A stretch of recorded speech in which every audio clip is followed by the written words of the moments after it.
Assalamualaikum warahmatullahi wabarakatuh. Innal hamdalillah nahmaduhu wa nasta'inuhu wa nastaghfiruh wa na'udzu billahi min shururi anfusina wa min sayyiati a'malina may yahdihillahu fala mudhillalah wa may yudlil fala hadiyalah. Wa asyhadu an la ilaha illallah wahdahu la syarikalah wa asyhadu anna Muhammadan abduhu wa rasuluh. Subhanaka la ilma lana illa ma 'allamtana. Kaum muslimin, sahabat belajar Islam intensif yang dimuliakan oleh Allah Subhanahu wa taala, kita lanjutkan materi kita terkait dengan kewajiban yang harus ditunaikan, dijalankan oleh orang-orang yang beriman kepada Al-Qur'anul Karim. Bahwasanya sebagai orang-orang yang beriman kepada Al-Qur'anul Karim, maka di sana ada beberapa poin kewajiban yang perlu kita tunaikan agar kemudian kita bisa mengambil manfaat, bisa memperoleh kebahagiaan, ketenangan di dunia ini, dan terlebih lagi nanti ketenangan dan keselamatan di akhirat, sehingga Allah Subhanahu wa taala ridho kepada kita insya Allah, dan kemudian memberikan surganya kepada kita semuanya berserta dengan orang-orang yang kita cintai. Kemarin pada tayangan sebelumnya kita sudah menyampaikan 4 hal terkait dengan poin-poin kewajiban seorang muslim kepada Al-Qur'anul Karim. Yang pertama adalah dengan mengimani Al-Qur'anul Karim tersebut dengan sebenar-benar keimanan.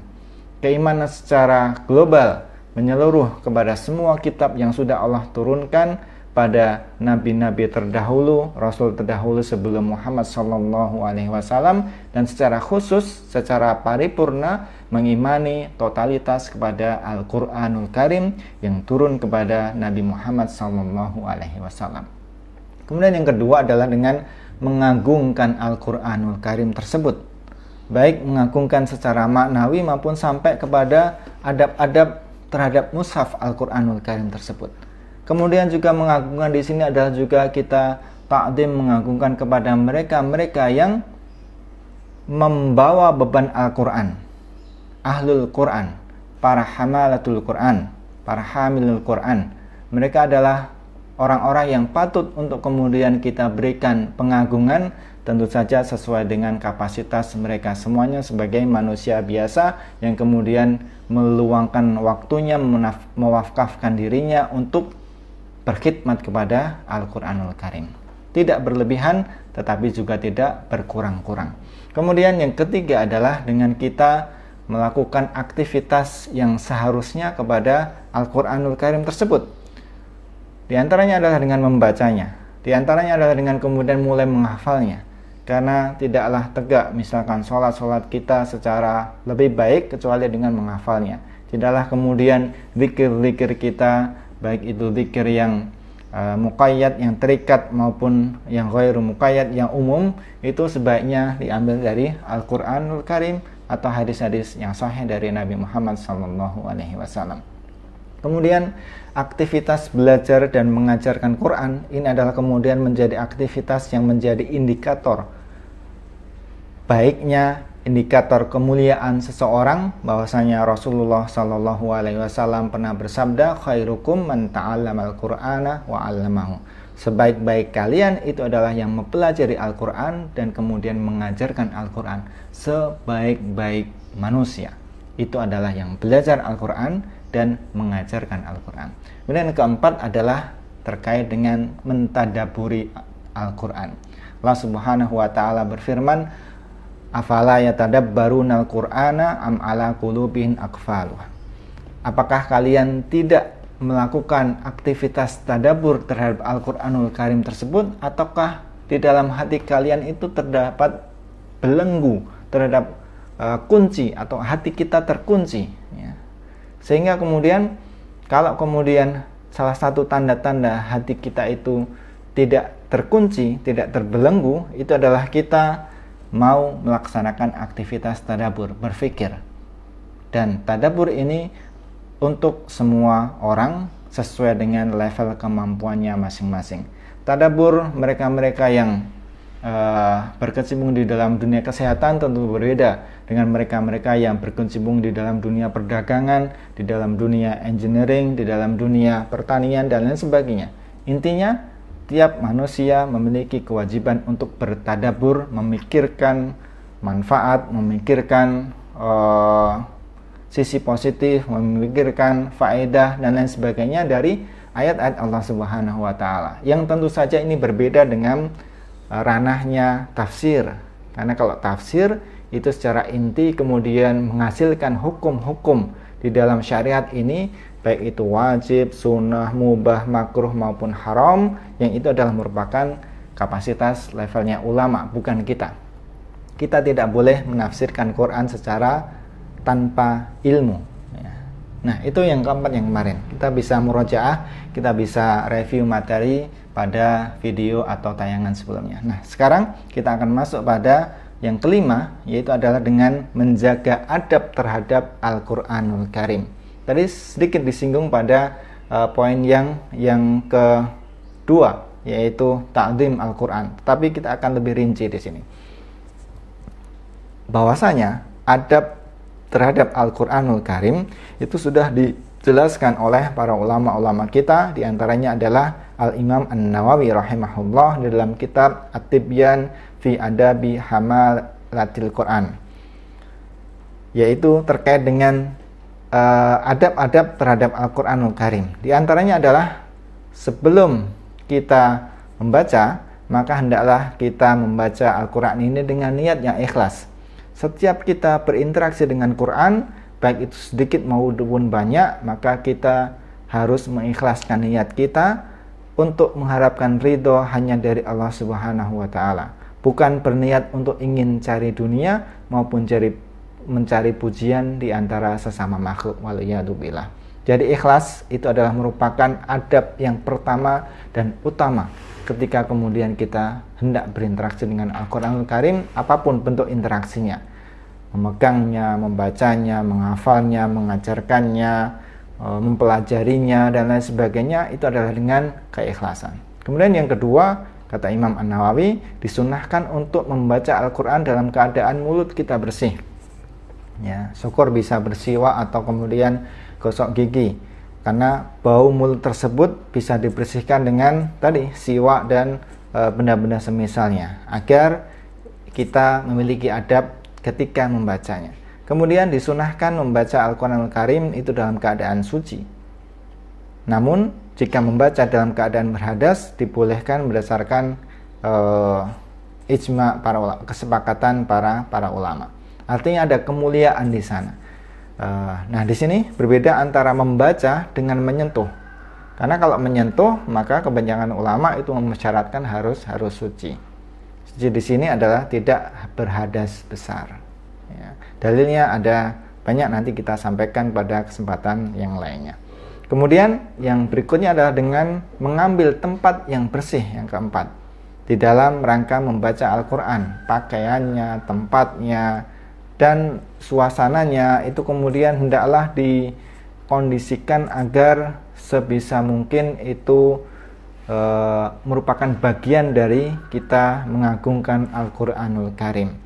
Dan sebisa mungkin kemudian kita membaca di rumah-rumah kita, di kamar-kamar kita, di setiap tempat yang kemudian kita ada aktivitas di situ, maka di sana ada kemuliaan tersendiri. Jangan hanya di masjid saja atau di tempat-tempat ibadah kita membaca Al-Quran, tetapi di rumah tidak membaca Al-Quran. Karena Rasulullah pernah memperingatkan, rumah yang tidak dibacakan Al-Quran di dalamnya itu seperti kuburan. Kemudian hendaklah menghadap kiblat. Yang keenam, memulainya dengan membaca ta'awud, yaitu a'udzubillahi minasyaitonirrajim. Kita meminta perlindungan dari Allah Subhanahu wa Ta'ala dari godaan syaitan ar-rajim. Ya. Bahkan membaca ta'awud ini hukumnya adalah sunnah, ya, sunnah. Kemudian berikutnya adalah sebagaimana firman Allah Subhanahu wa Ta'ala, fa idza qara'tal qur'ana fasta'id billahi minasyaitonir rajim. Apabila kamu membaca Al-Qur'an, hendaklah kamu meminta perlindungan kepada Allah dari syaitan yang terkutuk. Quran surat An-Nahl ayat 98. Kemudian kita juga membaca basmalah pada tiap-tiap awal surat selain surat Al-Bara'ah atau surat At-Taubah. Ya, jadi kalau kemudian itu di awal surat, maka kita disunahkan untuk kemudian membaca Bismillahirrahmanirrahim. Akan tetapi kalau memulainya dari pertengahan surat, maka cukup hanya dengan membaca ta'awudz a'udzubillahi minasyaitonirrajim. Kemudian hendaklah kita berinteraksi, khususnya membaca, menghafal dan lain sebagainya dalam keadaan khusyuk dan berusaha untuk mentadabburi, merenungkan tiap-tiap ayat yang dibacanya. Kemarin sudah kita sampaikan beberapa firman Allah Subhanahu wa taala, di antaranya adalah afala yatadabbarunal qur'ana am ala qulubin aqfaluha, Muhammad surat 24 ayat 24. Kemudian kitabun anzalnahu ilaika mubarakun liyadabbaru ayatihi wa liyatadzakkara ulul albab. Itu di dalam surat As-Sadd ayat 29. Maka Imam Nawawi rahimahullah ta'ala menyatakan hadis yang membicarakan, ada ayat kemudian diperinci dengan hadis-hadis lagi. Hadis yang membicarakan tentang perintah untuk tadabbur itu banyak sekali. Perkataan para ulama pendahulu kita yang soleh pun amat banyak di dalam anjuran untuk bertadabbur ini. Ya, bahkan ada cerita bahwasanya sekelompok ulama yang patut kita contoh, mereka hanya membaca satu ayat terus diulang-ulang sambil direnungkan maknanya, hikmah-hikmah dan pelajaran yang ada di sananya, hingga waktu malam itu berakhir. Beliau memulainya dari waktu malam selepas Isya, kemudian sampai akhir malam yaitu subuh, hanya satu ayat saja. Ya. Bahkan ada yang ketika membaca Al-Quran saking khusyuknya mereka kemudian menangis, bahkan sampai ada yang pingsan dan lain sebagainya. Oleh karena itu, di antara para ulama ada yang bahkan sampai subhanallah, mereka meninggal dalam keadaan mentadabburi ayat-ayat Allah Subhanahu wa taala. Ini disampaikan oleh Imam An-Nawawi di dalam kitab At-Tibyan fi adabi hamalatul Quran. Kemudian itu tadi yang kelima. Kemudian yang keenam, hendaklah kita berakhlak dengan akhlak Al-Quran. Ya. Jadi Syekh Abdul Aziz bin Baz rahimahullah ta'ala di dalam bukunya Akhlakul Mu'minin wal Mu'minat, ya, bahwasanya beliau menyebutkan tentang akhlak kaum mukminin dan mukminat itu hendaklah berakhlak dengan akhlak Al-Quran. Bukankah kita mendengar hadis Nabi Muhammad SAW yang diriwayatkan oleh Aisyah, bahwasanya beliau menyampaikan kana khuluquhu Al-Quran. Ya, jadi bahwasanya akhlak Rasulullah Muhammad SAW itu adalah Al-Quran. Jadi pengimplementasian Quran itu terwujud pada akhlak keseharian Nabi Muhammad SAW, baik yang berupa akhlak anggota badan maupun akhlak anggota hati dan pikiran. Ya. Jadi sifat-sifat hati, sifat-sifat misalkan sabar, syukur, qanaah, kemudian etos kerja yang tinggi, tidak kenal menyerah, pantang putus asa dan lain sebagainya, itu adalah merupakan akhlak Al-Qur'anul Karim. Ya. Kemudian di sini ada banyak sekali akhlak Al-Qur'anul Karim yang bisa kita contoh. Kita hanya uraikan sedikit saja di sini karena waktunya terbatas. Di antaranya Syekh bin Baz menyampaikan ada di dalam surat Al-Furqan terkait kemudian Allah Subhanahu wa taala mensifati ibadur Rahman, hamba-hambanya yang penuh kasih, ya, Ar-Rahman. Ya. Di dalam surat Furqan ayat yang mulai ke 63, nanti bisa kita teruskan sampai ayat 70 dan seterusnya, tapi kita cuplikkan saja pada kesempatan ini adalah a'udzubillahi minasyaitonirrajim wa ibadur rahmanil ladzina yamshuna 'alal ardi hauna wa idza khatabahumul jahiluna qalu salama walladzina yabituna lirabbihim sujjadan wa qiyama walladzina yaquluna rabbana asrif 'anna 'adzaba jahannam inna 'adzabaha kana gharama innaha sa'at mustaqarran wa muqama walladzina idza anfaqu lam yusrifu wa lam yaqturu wa kana baina dzalika qawama walladzina la yad'una ma'allahi ilahan akhar wa la taqtuluna an-nafsa allati ولا يقتلون النفس التي حرم الله إلا بالحق ولا يزنون ومن يفعل ذلك يلقى أثاما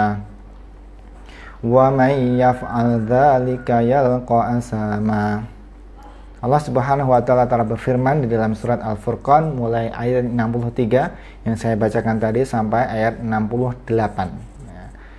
Yang artinya, dan hamba-hamba yang baik dari Rabb yang Maha Penyayang itu adalah orang-orang yang berjalan di atas muka bumi itu dengan rendah hati.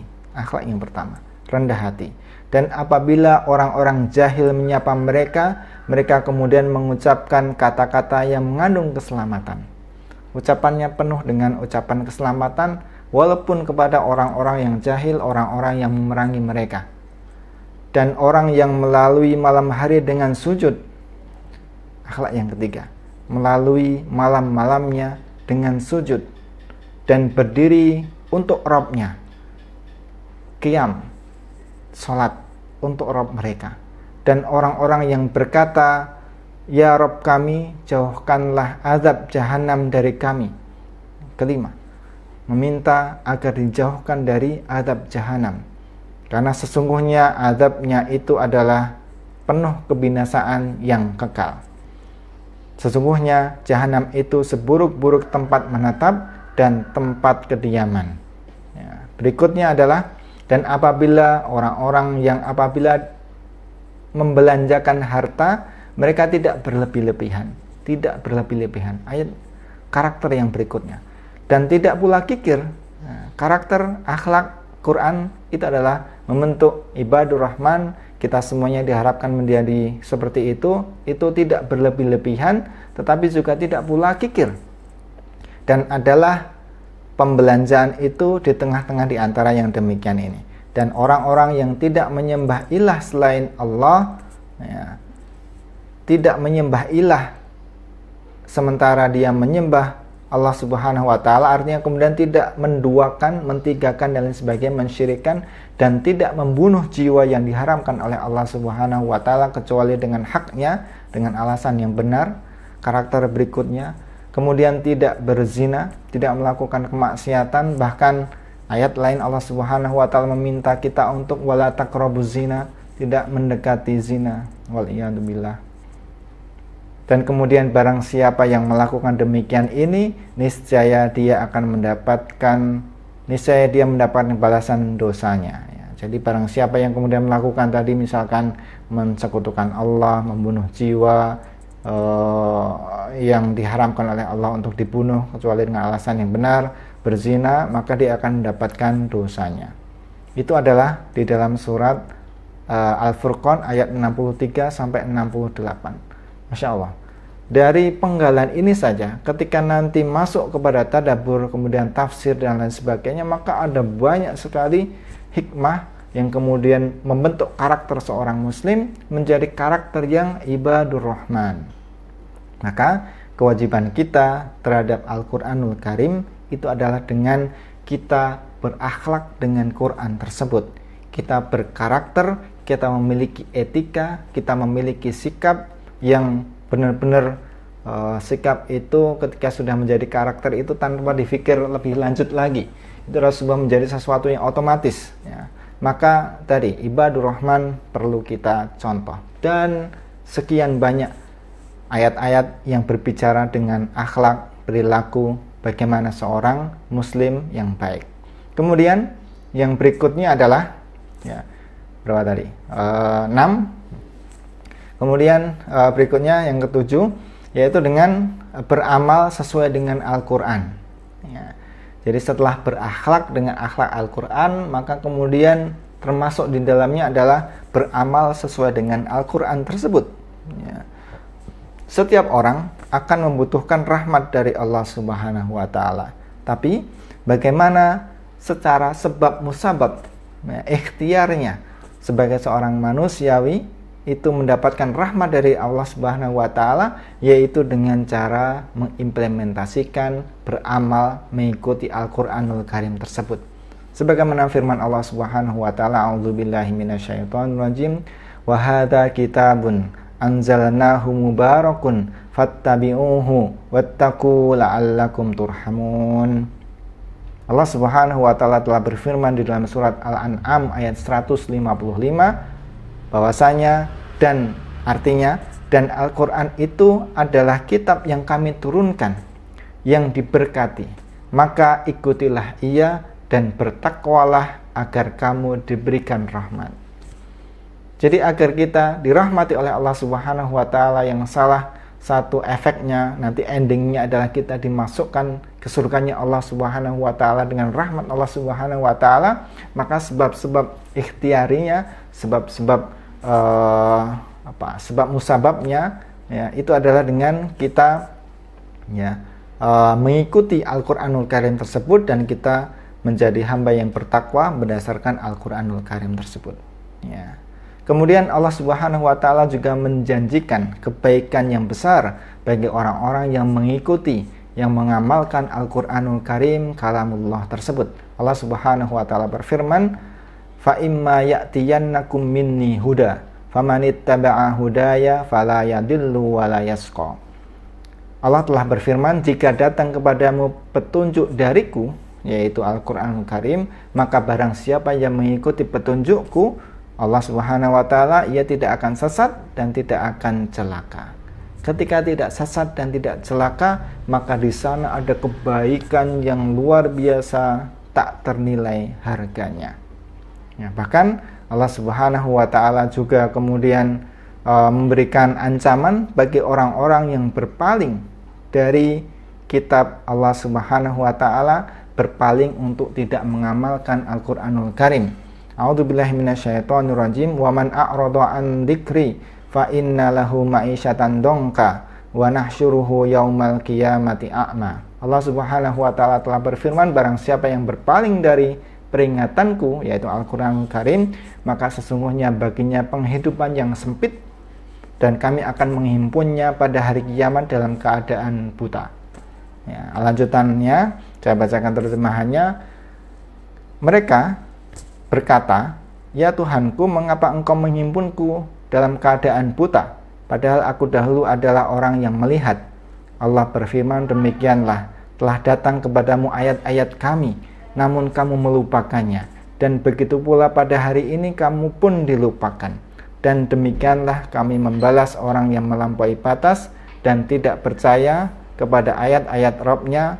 Sesungguhnya azab di akhirat itu lebih berat dan lebih kekal. Demikianlah kita dituntut oleh Allah Subhanahu wa taala, dan memang sudah sewajarnya, sepantasnya kita sebagai orang yang beriman kepada kitab Allah Subhanahu wa taala itu kemudian mengamalkan apa yang ada di dalam Al-Qur'anul Karim.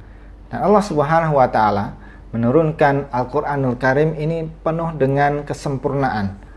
Ya, ini adalah sebuah mukjizat.